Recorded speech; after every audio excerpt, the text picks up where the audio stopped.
I know many of you joined us last evening and got the OBR staff collective thoughts on the 2025 schedule. I'm now going to break it down for you myself a little bit more in depth and talk about why the actual scheduling of the games matters for the Cleveland Browns and how they're going to handle this season. And with 2 first-round picks coming in 2026, let's peek in a little bit on that Jaguar schedule. Browns 3D on the OBR starts now.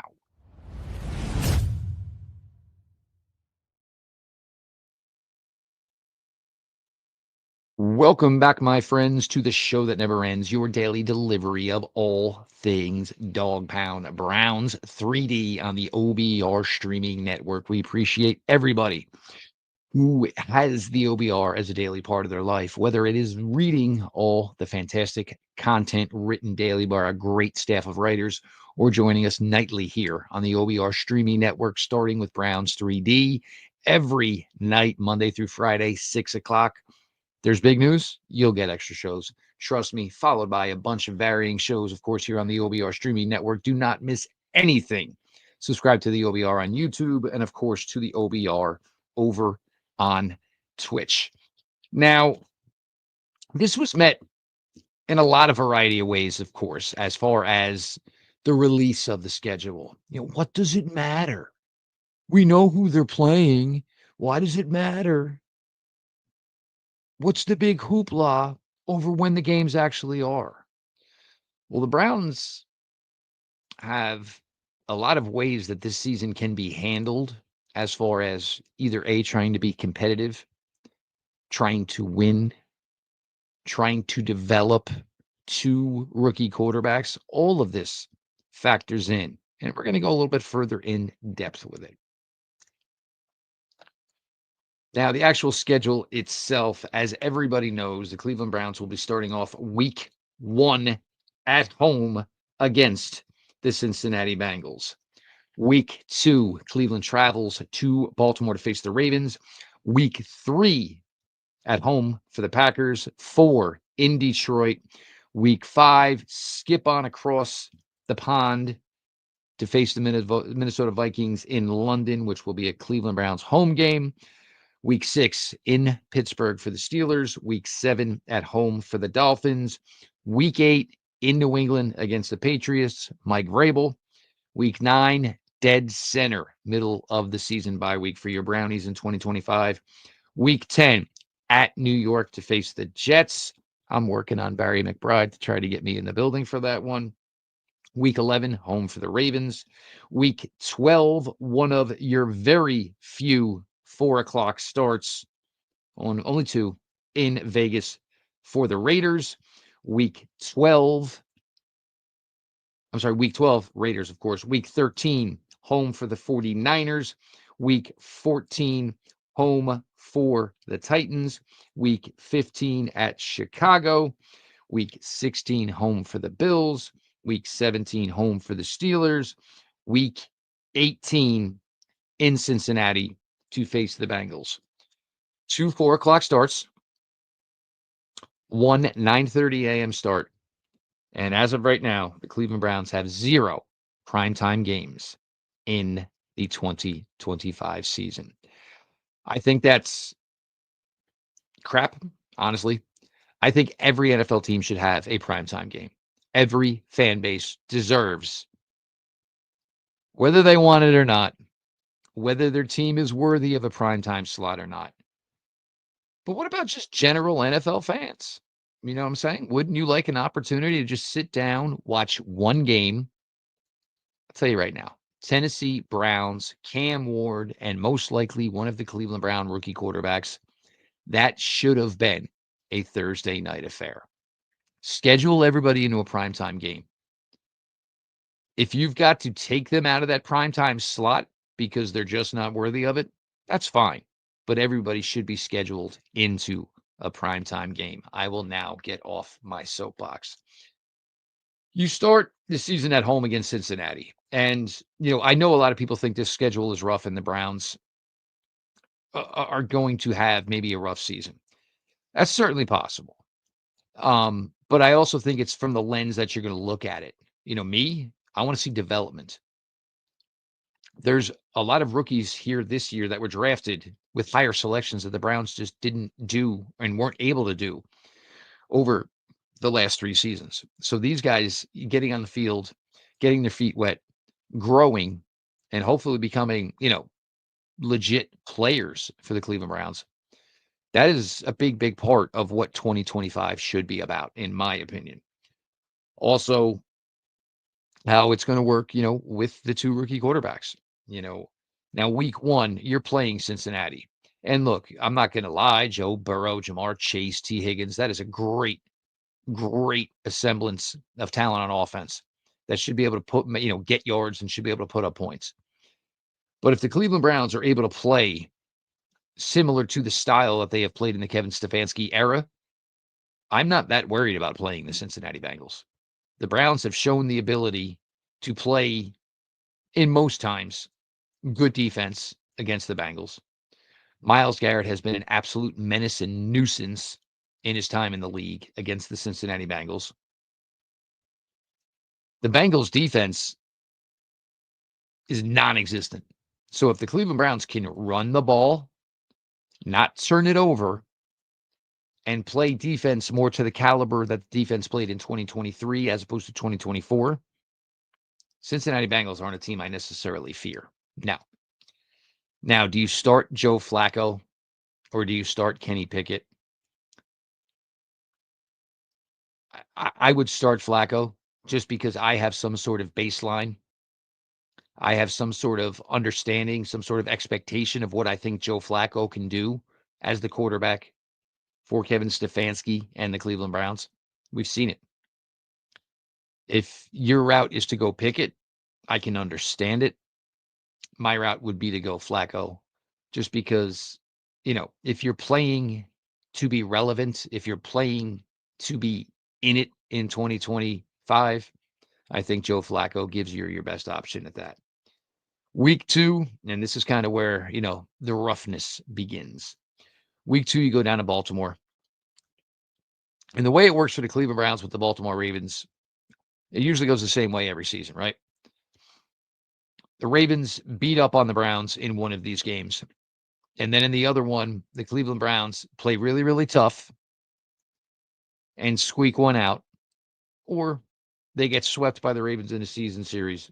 But in at least one of these games, the Cleveland Browns hang and play tough. Again, if you win week 1 with Joe Flacco or Kenny Pickett, that is who your week 2 starter is. Week 3, Green Bay comes to town. Green Bay is interesting. I think the Josh Jacobs addition that they brought in last year was something that's probably worked out pretty well for them. The Packers just seem always like they're just like a player or 2 away. The wide receiver unit, just they keep throwing guys at it. They've never really thrown a substantial guy at it, but they finally have done that with Matthew Golden, even though you guys know I think Matthew Golden was a nice prospect. But I think Matthew Golden, like if it was an auction type thing, once the price on Matthew Golden kept going up and up, that was one where I was out, man. Like Matthew Golden first round, I just didn't see it. But we will get a firsthand chance to see Matthew Golden and the rest of the Green Bay Packers in week 3 when they do come to Cleveland. Week 4, you take the act on the road to Detroit. Tough place to play these days. Good team, good crowd, loud stadium, a lot of talent with Detroit, but there are guys who are coming back from injury. Who knows if they're 100%, if they're still working their way back by the time the Browns visit Detroit in week 4. Tough one, no doubt. From there, again, pack your bags. London's calling. The Browns head on over and get to see our good friend Jack Duffin and play the Vikings in London. The Vikings will have already been in Europe for over a week, as they will play week 4 in Dublin. I believe it's the Steelers, I want to say. And then the Vikings will remain overseas and stay for their matchup in week 5 against the Cleveland Browns. Week 6, we take it down to Pittsburgh, face the Steelers. Yeah, again, I think so. A couple of the easier games on the Browns schedule this year are probably the Bengals and the Steelers. Um, I know everybody keeps saying, and we all keep believing, whatever. It's a Mike Tomlin coach team. They'll find a way to win 9 games. They'll find a win 10 games. I get it. I don't necessarily disagree. I think Mike Tomlin is a fantastic football coach. Um, DK Metcalf, Aaron Rodgers, change in the running game. Always adding defense. The Steelers, and I think Pete Smith said this great last night when we were doing the live reaction, of course, to the schedule releases. This is kind of if you're the Browns, what you're trying to be right now. You want to be a team that plays good defense, understand that you have limitations on offense, and you just kind of want to be around come the fourth quarter. And hopefully, eventually, you get that break that you capitalize on and you find a way to win. That's going to kind of be probably the recipe for victories this year for the Cleveland Browns. Week 7, the Dolphins come to town. And I got to be honest, Dolphins, I think their window is closing. So again, I'm not just out here claiming victories left and right, but I think a lot of this shock and awe that a lot of Browns fans have had after the release of this schedule, maybe probably not warranted.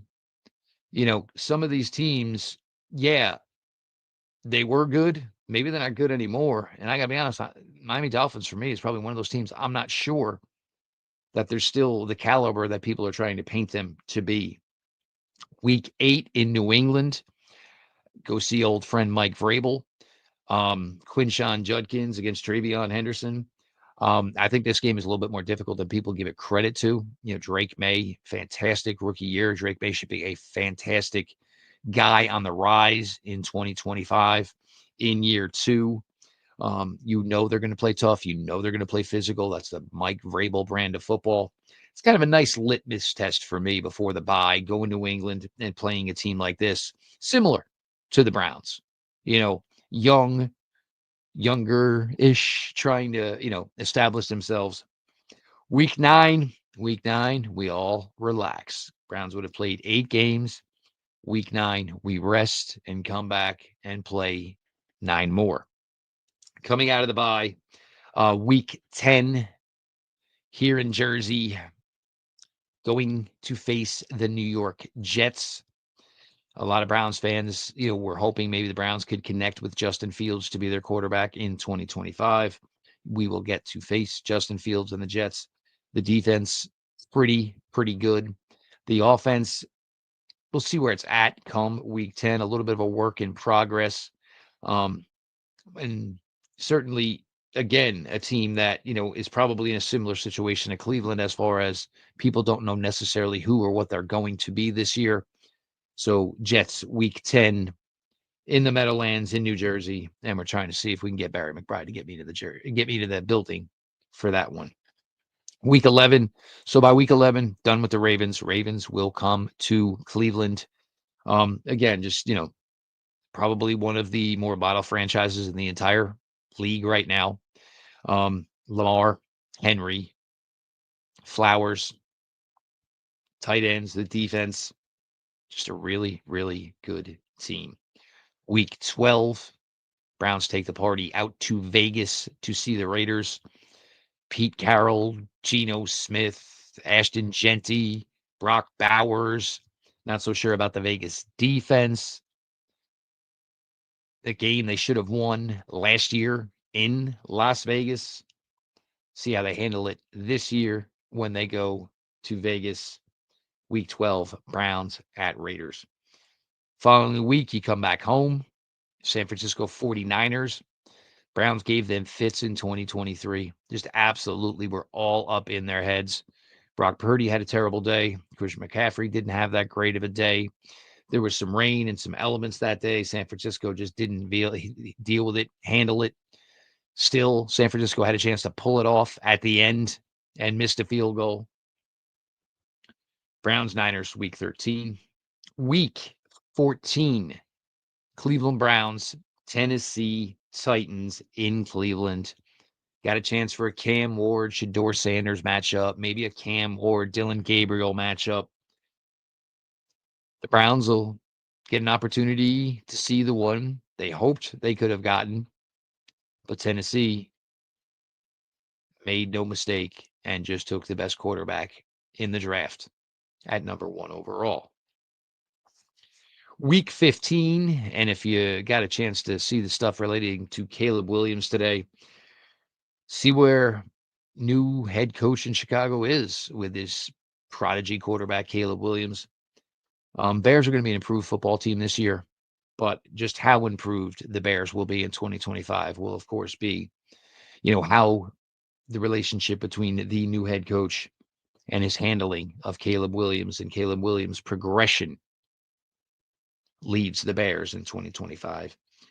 Week 16 at home against the Bills.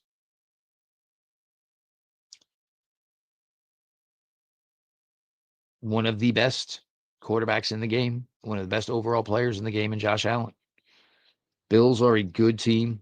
They know exactly who they are. They know how to build their team around what their personality is, how they like to play. Again, one of the more model franchises right now in the NFL, the Buffalo Bills, and they will be in Cleveland week 16. Week 17, Pittsburgh Steelers come to town. By then, who knows? Who knows who's quarterbacking for Pittsburgh? Who knows who's quarterbacking for Cleveland by then? But for Browns fans, it'll always be the same, and it'll be blank Pittsburgh or Pittsburgh sucks. Browns Steelers week 17 in a game that will most likely probably just be for nothing but bragging rights. And then you start the season in week 1 with the Battle of Ohio. You close the season in week 18 with the Battle of Ohio, with the Cincinnati Bengals coming to town. I'll be honest. Bengals, Steelers, Titans. Those are games I think the Browns can win. Until I can claim that there's more wins than that on the Browns roster, on the Browns schedule, I'm going to need to see some action here. I'm going to need to see some things from these guys. I don't know where I would be as far as giving a schedule prediction. I'm normally pretty homerish with my schedule prediction and record prediction. I don't necessarily know that I've got it here for 2025. Again, this is going to be about the young players, especially the rookies, stepping up, showing their worth. Of course, we're talking about Mason Graham, Carson Schlesinger, Quinshon Judkins, Harold Fannin, Gabriel, Sampson, Sanders, just how all these guys handle themselves. And for those who were asking, and last night about it, well, what does it matter? Again, we know who they're playing. It does matter because the Browns, are going to have to at some point figure out, if the rookie quarterbacks are ready, if it's one or the other, or it's both, how they can involve them, how they can get an accurate read on each of these young men's development in relation to having 2 first-round picks in 2026. I am on record saying the Cleveland Browns will have Sanders and Gabriel start the majority of their games in 2025. I'm also pretty much in the firm belief that I would probably let them start every game in 2025. Winning 5 or 6 games with Joe Flacco or Kenny Pickett does nothing for me. I don't get a read on the rookie quarterbacks, and I didn't have the success I felt that I needed that would warrant starting Pickett and Flacco. If you tell me if I start Joe Flacco or I start Kenny Pickett, the Cleveland Browns are going into the playoffs in 2025, then hallelujah, let's roll. But to maybe be a third-place team in the AFC North and not go to the playoffs in 2025, I don't necessarily see the reason to have a 40-and-a-half-year-old quarterback start, or Kenny Pickett, who I don't believe has any future with the Cleveland Browns, start. I would start the kids. It's plain and simple. But with a couple of real tough games out the gate, I can understand the reasoning that would be behind starting one of the 2 veterans, whichever one you choose, because you're not keeping them both. But I would understand the reason for starting them so as to not basically, put either rookie in a bad spot where all of a sudden one of these young men is already in their head very early into their career. Looking at that schedule, and looking at the Jacksonville Jaguars schedule for 2025, I honestly believe at worst, the Cleveland Browns are going to have 2 picks in the top 10 in 2025. I do believe there's, I'd say, a pretty good chance the Cleveland Browns could have 2 picks in the top 5 in the 2025 NFL draft. The Jaguars have to face the AFC West this year. So that means the Chiefs, of course, the Chargers, both solid football teams. They also have to face the NFC West this year. Seattle, San Francisco, the Rams, the Cardinals, the Raiders are also on that schedule. They're going to have 2 games with what hopes to be an upstart Tennessee team, 2 games against the Houston Texans, who pretty much right now have the AFC South on lockdown. Got a game, of course, with the Broncos, another playoff team from last year. So I do believe the path is there for the Browns to have 2 extremely high selections in 2026, 2 top 10 possibly, maybe even 2 in the top 5. Now, if I were the Browns, depending on where these picks are, how would I handle 2026 round 1? I'm going to take the highest pick I have, and I am going to take the best quarterback available. Then, and Jack Duffin, I'm sure you'll love this, I will take that second first-round pick that I did not use on my quarterback because I will get the quarterback out of the way first. I will automatically start shopping that second first-round pick, whether it's the Browns' own pick or the pick they acquired from Jacksonville, and I will start shopping it. We're hoping there's going to be, 4, 5, maybe quarterbacks available next year? And I will have one of those thirsty teams come on up for that first-round pick, hopefully.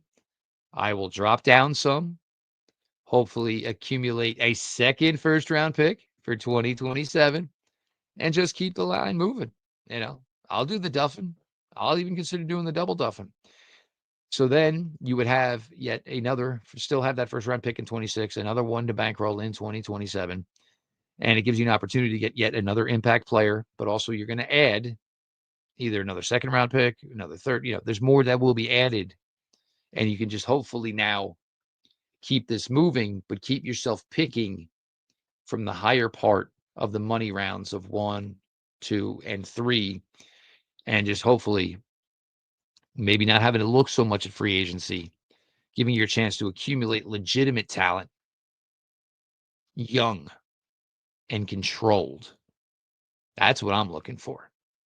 So have a nice little chance here for a 2-3 year run where the Browns can get extremely more cap friendly, more talented, and more importantly, younger.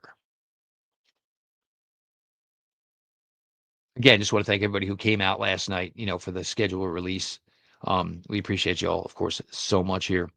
We're going to start to see more here about I guess a little less than 2 weeks from today, as we start to get everybody, in the building, more OTAs or actually, voluntary, OTAs, involuntary, voluntary mini camp.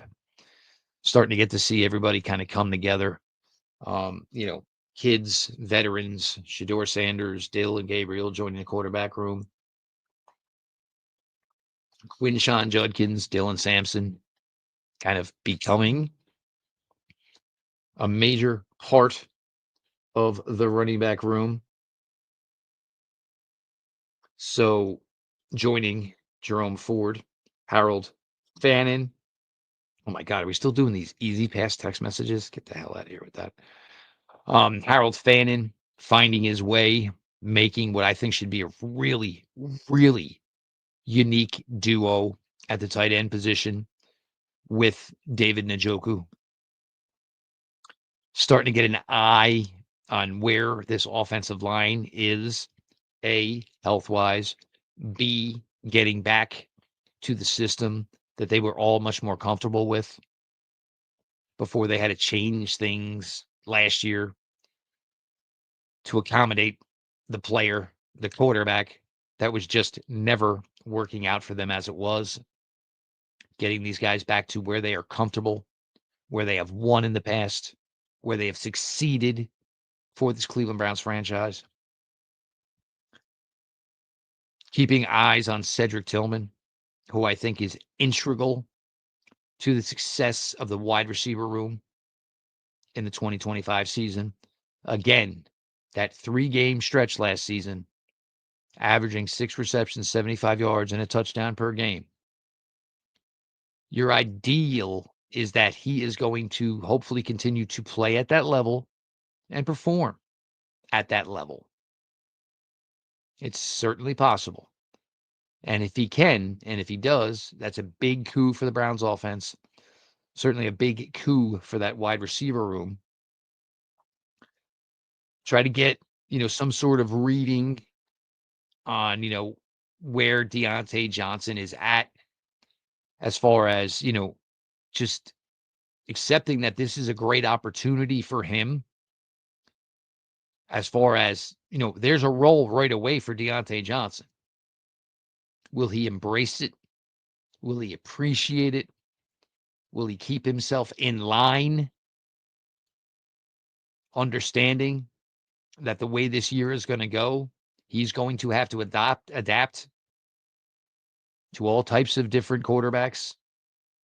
Right-handed, left-handed, veteran, rookie. Is this a situation for a guy who's had some issues in the league over the last couple of seasons and hasn't always been able to keep his cool? This is the perfect barometer to find out if Deontay Johnson has learned something from the last couple of seasons and is now ready to accept and act like a veteran leader and just got to be the guy that falls in line and rolls with the punches. Defensively, you really want to see the development, certainly of Mason Graham, certainly of Carson Schlesinger, Mike Hall, Jawan Briggs. These guys are essential to this Browns defense. Maybe even Isaiah McGuire. Why do I keep calling him Elijah? Isaiah McGuire as well. Development, his pass rush moves. Schlesinger, I really believe the belief is that he is going to be the guy that's going to get the opportunity to fill in Jeremiah Owusu-Koramoah's shoes. Led the nation in tackles last year at UCLA. Had a phenomenal year on tape for UCLA. Really put together, well-built athlete. Moves, runs well, all heart, doesn't give up. Kind of guy that this team desperately needs. In the secondary, the development of a guy like Ronnie Hickman. There's 2 veterans here. Certainly could be pressuring him for playing time. Can Ronnie take this job for himself? Hold on to it. There's been glimpses for Ronnie Hickman. We've all seen it. There's certainly been glimpses, but now this is the time for Ronnie Hickman to just seize a job and put himself on paper to be making some money.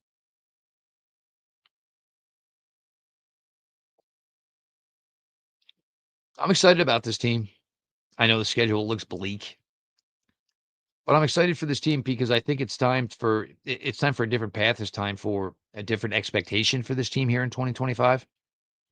Again, it's about a lot of kids stepping up, picking up, growing up, becoming more the nucleus, the foundation of what this Cleveland Browns team could be for the next 2, 3, 4 years after 2025. There's still going to be a lot of changes to come after 2025. And going to see some probably really good players who've been really successful for Cleveland for quite a while move on from this franchise. The expectation is always playoffs. I don't believe that is something that they are going to get to. But again, you're going to measure this team differently. You want 17 games of effort, of heart, of playing well, no stupid penalties, no turnovers, score points. You can do all of those things. This year can be a success in 2025 without going to the playoffs. Again, big shout out to everybody who joined us last night. We did the live schedule release. Appreciate y'all for doing that and coming on out, being as active, in the chat and in the show as you guys were. That's awesome. We always enjoy that stuff. We got to find a way to maybe get more of that, find a way to maybe get a weekly show where we can get a couple of the personalities here from the OBR together and just break down some Brown stuff for you, because we get to do those. You guys come out in flocks. We enjoy it. We have fun with it. We know you guys enjoy it. So something we're going to, take to the Slack channel and see, what we can work out here for the next couple of months as far as, getting everybody together here more on a regular basis and having some fun with all of you guys. Browns 3D on the OBR streaming network. Again, we appreciate everybody who comes to the OBR, whether it is during the day for your written content, whether it is at night for the OBR streaming network. Make sure you subscribe to the OBR on YouTube. Make sure you subscribe to the OBR on Twitch. Browns 3D kicks it off every night at 6 o'clock with me, your host, Jeff Lloyd, or a nice combination of reading the content during the day and coming after the streaming network at night. Either way, we are greatly, greatly appreciative to all of you here for supporting us at the OBR. This has been your daily delivery of all things Dog Pound. Browns 3D on the OBR, and we'll talk to y'all tomorrow.